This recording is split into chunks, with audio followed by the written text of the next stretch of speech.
ತುಮಕೂರು ಜಿಲ್ಲಾಸ್ಪತ್ರೆಯಲ್ಲಿ ಬ್ರಹ್ಮಾಂಡ ಭ್ರಷ್ಟಾಚಾರ. ಬರೋಬ್ಬರಿ 12 ಮಂದಿ ವಿರುದ್ಧ ಲೋಕಾಯುಕ್ತಕ್ಕೆ ದೂರು.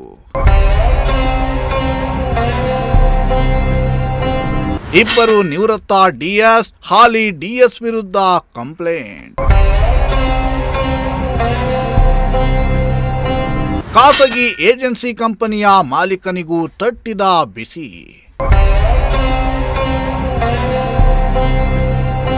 ಶ್ರೀ ಏಜೆನ್ಸಿ ಹಗರಣಕ್ಕೆ ಇತಿಶ್ರೀ ಹಾಡುತ್ತಾ ಲೋಕಾಯುಕ್ತ.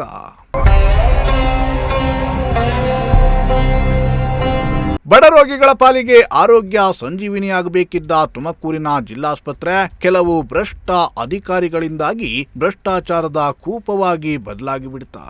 ಹೌದು, ಜಿಲ್ಲೆಯ ಜನರಿಗೆ ಇಂಥದ್ದೊಂದು ಅನುಮಾನ ಶುರುವಾಗಿ ಎಷ್ಟೋ ದಿನಗಳು ಕಳೆದು ಹೋಗಿವೆ.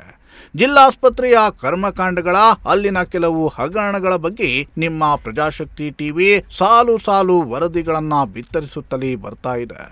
ಜಿಲ್ಲಾಸ್ಪತ್ರೆಗೆ ಹೋಗೋದೇ ಬಡವರು. ಇಂತಹ ಬಡ ರೋಗಿಗಳಿಗೆ ಆಗುತ್ತಿರುವ ಸಮಸ್ಯೆಗಳನ್ನು ಕೂಡ ಅಧಿಕಾರಿಗಳ ಕಣ್ಣಿಗೆ ಕಟ್ಟುವಂತೆ ತೋರಿಸ್ತಾ ಬಂದಿದೆ. ಆದರೆ ಜಿಲ್ಲಾಧಿಕಾರಿಯಾಗಿರಲಿ, ಜಿಲ್ಲಾ ಉಸ್ತುವಾರಿ ಸಚಿವರಾಗಿರಲಿ, ಆರೋಗ್ಯ ಸಚಿವರು ಕೂಡ ಈ ಬಗ್ಗೆ ಯಾವುದೇ ಗಮನವನ್ನ ಹರಿಸಿರಲಿಲ್ಲ. ಆದರೆ ಇದೀಗ ಜಿಲ್ಲಾಸ್ಪತ್ರೆಯ ಪ್ರಕರಣದಲ್ಲಿ ಮಹತ್ವದ ಬೆಳವಣಿಗೆಯೊಂದು ನಡೆದಿದ್ದು, ಬ್ರಹ್ಮಾಂಡ ಭ್ರಷ್ಟಾಚಾರದ ಆರೋಪದಡಿ ಜಿಲ್ಲಾಸ್ಪತ್ರೆಯ 12 ಮಂದಿ ಅಧಿಕಾರಿಗಳ ವಿರುದ್ಧ ಕರ್ನಾಟಕ ಲೋಕಾಯುಕ್ತದಲ್ಲಿ ದೂರು ದಾಖಲಾಗಿದೆ. ಎಸ್ ವೀಕ್ಷಕರೇ, ಜಿಲ್ಲಾಸ್ಪತ್ರೆಯ ಬ್ರಹ್ಮಾಂಡ ಭ್ರಷ್ಟಾಚಾರದ ಬಗ್ಗೆ ಹಲವು ಮಾಧ್ಯಮಗಳು ವರದಿಯನ್ನ ಬಿತ್ತರಿಸುತ್ತಲೇ ಬರ್ತಿವೆ. ಸಾರ್ವಜನಿಕರು ಕೂಡ ಈ ಬಗ್ಗೆ ಮಾತನಾಡುವುದಕ್ಕೆ ಶುರು ಮಾಡಿದ್ದಾರೆ. ಆದರೆ ಈ ಬಗ್ಗೆ ತನಿಖೆಯನ್ನ ನಡೆಸಿ ಕ್ರಮ ಕೈಗೊಳ್ಳಬೇಕಿದ್ದ ಅಧಿಕಾರಿಗಳಾಗಲಿ, ಜನಪ್ರತಿನಿಧಿಗಳಾಗಲಿ ಎಲ್ಲ ಗೊತ್ತಿದ್ದು ಜಾಣ ಮೌನವನ್ನ ವಹಿಸಿದ್ರು. ಆದರೆ ಇದೀಗ ಈ ಪ್ರಕರಣ ಲೋಕಾಯುಕ್ತ ಕಚೇರಿಯನ್ನ ತಲುಪಿದೆ.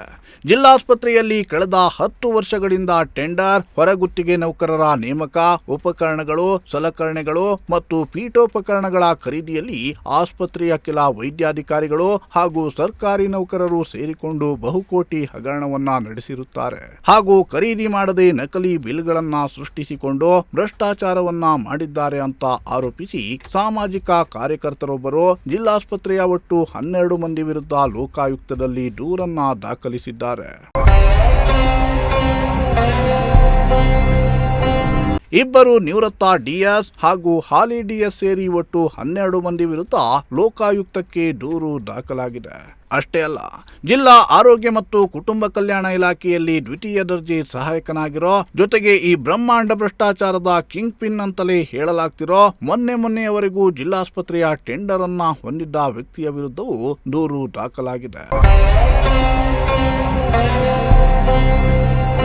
ತುಮಕೂರು ಜಿಲ್ಲಾ ಆರೋಗ್ಯ ಮತ್ತು ಕುಟುಂಬ ಕಲ್ಯಾಣ ಇಲಾಖೆಯ ಜಿಲ್ಲಾ ಕಚೇರಿಯಲ್ಲಿ ದ್ವಿತೀಯ ದರ್ಜೆ ಸಹಾಯಕನಾಗಿರುವ ರಂಗನಾಥ್ ತಮ್ಮ ಅಧಿಕಾರವನ್ನ ದುರುಪಯೋಗ ಮಾಡಿಕೊಂಡು ಸರ್ಕಾರಿ ಹಣವನ್ನ ದುರುಪಯೋಗ ಮಾಡಿಕೊಳ್ಳಬಹುದು ಎಂಬ ದುರುದ್ದೇಶದಿಂದಲೇ ತನ್ನ ಮಗ ಮತ್ತು ಕುಟುಂಬದವರ ಹೆಸರಲ್ಲಿ ಶ್ರೀ ಏಜೆನ್ಸಿ ಎಂಬ ಕಂಪನಿಯನ್ನ ಮಾಡಿಕೊಂಡು ಕಳೆದ 15 ವರ್ಷಗಳಿಂದ ಹೊರಗುತ್ತಿಗೆ ನೌಕರರ ನೇಮಕ, ಜಿಲ್ಲಾಸ್ಪತ್ರೆಗೆ ಅಗತ್ಯವಿರುವ ಔಷಧಿಗಳು, ಪರಿಕರಗಳು, ಉಪಕರಣ, ಸಲಕರಣೆ, ಪೀಠೋಪಕರಣ ಸರಬರಾಜು ಮಾಡಿ ಬಹುಕೋಟಿ ಹಗರಣವನ್ನ ನಡೆಸಿದ್ದಾರೆ.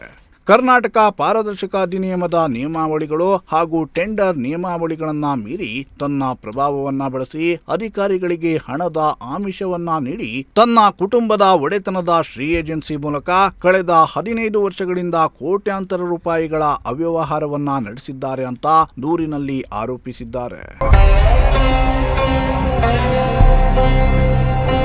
ಇನ್ನು ಈ ರಂಗನಾಥ್ ಆರೋಗ್ಯ ಇಲಾಖೆಯಲ್ಲಿ ನಡೆಸಿರುವ ಭ್ರಷ್ಟಾಚಾರದ ಬಗ್ಗೆ 16 ಅಂಶಗಳ ಮೂಲಕ ಎಳೆಯಾಗಿ ವಿವರಿಸಿ ಲೋಕಾಯುಕ್ತಕ್ಕೆ ದೂರನ್ನ ನೀಡಿದ್ದಾರೆ.